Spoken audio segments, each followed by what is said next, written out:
back, Beast Squad. Welcome to another Beast Mom recipe video. Today we're going to try and duplicate the KFC Famous Bowl. Alright, so we're going to start off with a 1.5 pounds of cleaned and cut chicken tenders.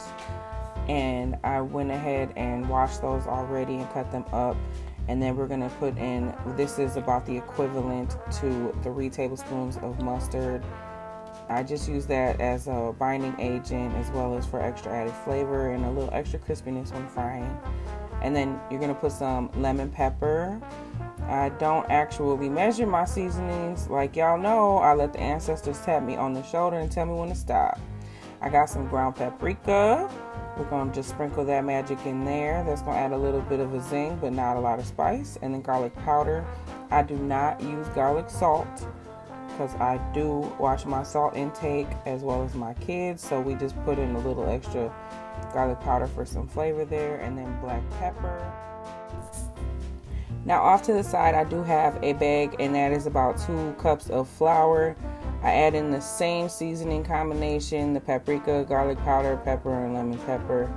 And then I go ahead and mix up that chicken with the seasonings and the mustard. You're gonna bind those up as good as you can until you get that good flavor massage going.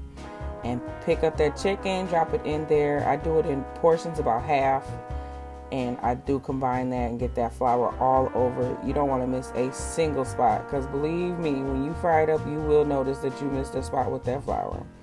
And this is like the flavor bath right here. So you make sure you get every single piece of chicken coated. If you want to do it in portions, a lot of people do that, but I put the whole thing in there because I got 2 cups of flour to 1.5 pounds of chicken tenders, so it's plenty flour to go around for everybody.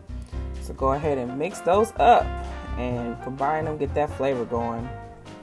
Now this is everybody's favorite part in my household, because this is where you start to smell those wonderful flavors coming off that chicken, and you know dinner is cooking, and you get all excited and you get fancy pantsy and you ready to eat. Yes, child.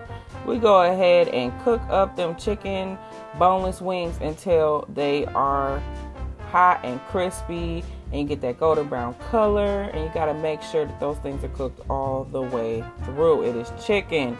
You do not want to play around with raw chicken.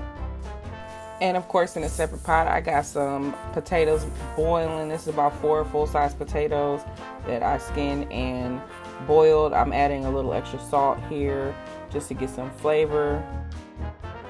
Now that chicken is done. It's crispy, it's delicious, it's just ready to be eaten.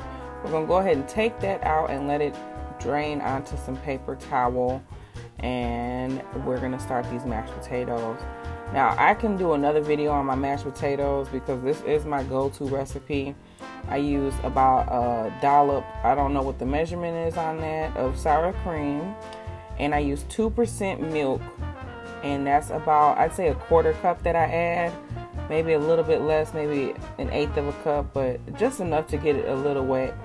And then we'll add salt, and that's just to taste. Of course, like y'all know, I use very little salt in my cooking. And parsley flakes, those are dry parsley flakes. That's just to add a little extra color.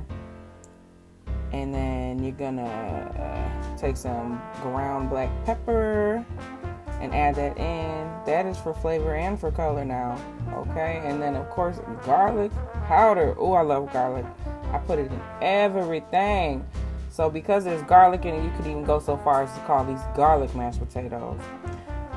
As soon as these potatoes were done boiling, I did add the butter right away so that the butter could have a chance to melt.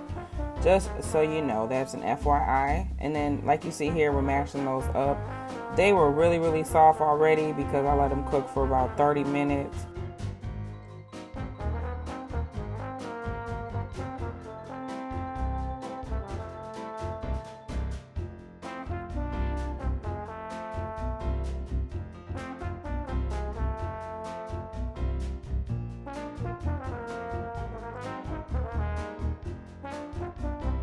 And we have reached assembly time. Look at how golden crispy that chicken is. Oh my goodness, I can taste it. And then this is just some gravy that I mixed up with some extra stock that I had made from some chicken earlier this week. and some corn that I just microwaved. This here is a spicy mayo. It is simply just hot sauce and mayonnaise mixed together, and that's kind of going to be our extra flavor, like KFC spicy chicken, although it is not their exact recipe. And then we've got our garlic mashed potatoes. Those turned out fire. And then our shredded cheese. You can use whatever type you like, because this is not the actual KFC recipe. This is just my rendition of it. So you'll start with the mashed potatoes and some of that chicken gravy. Oh my goodness, it is so good. I wish y'all could taste it. I'll do a separate video on that one. And then some corn. You'll just pour that on there. I was very generous on this one because we love corn in my household. And then some cheese.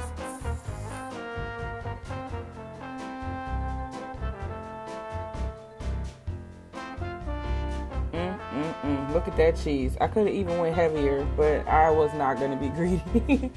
And you'll pile that chicken on top, however many you like. This is not KFC, so you can be greedy with the chicken. You don't have to get what they give you. You can get as much as you want. And then this is for the spicy lovers. Like I said, that is just spicy mayonnaise. That is not what KFC uses. Just an FYI, but it is delicious nonetheless. And we'll put that on there, and this is your final product. It does not replicate exactly the KFC Famous Bowl, but it is good as heck. Yes, it is. It was so good. Where I may have missed on presentation, I certainly picked back up on flavor. It was so good. All right, so that is it. You have my rendition of the KFC Famous Bowl. Thanks for stopping in. I'm going to ask you to go ahead and subscribe to the channel, like, and hit the notification bell. As always, thanks for stopping in. We appreciate you. See ya.